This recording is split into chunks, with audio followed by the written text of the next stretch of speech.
নমস্কার, আজকে বানাবো ঝিঙা পোস্ত। তো তার জন্য প্রথমে ঝিঙাগুলোকে এরকম লম্বা লম্বা করে কেটে নিয়েছিলাম। এদিকে পেস্ট বানানোর জন্য পোস্ত আর কাঁচা লঙ্কা নিয়ে প্রথমে ড্রাই গ্রাইন্ড করে নেব, তারপরে জল দিয়ে এটা ভালো করে পেস্ট বানাবো। এভাবে দুবারে করলে পোস্তটা খুব ভালোভাবে পেস্ট হয়।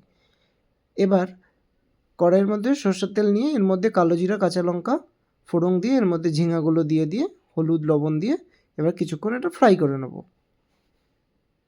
দিয়ে এটা কিছুক্ষণ ঢেকে রাখবো যাতে ভালোভাবে সেদ্ধ হয়ে যায়। মোটামুটি কিছুক্ষণ ফ্রাই হয়ে গেলে এবার এর মধ্যে যে পোস্তটা বেটে রেখেছিলাম সেটা দিয়ে দেব। দিয়ে এবার এটা ততক্ষণ অবধি ফ্রাই করব যতক্ষণ না পুরোপুরি জলটা শুকিয়ে যাচ্ছে। তারপরে শেষে কাঁচা সর্ষের তেল আর কাঁচা লঙ্কা চিড়ে দিয়ে দিলেই ঝিঙা পোস্ত রেডি। এটা কিন্তু গরম ভাতে মাখিয়ে খেতে খুব ভালো লাগবে।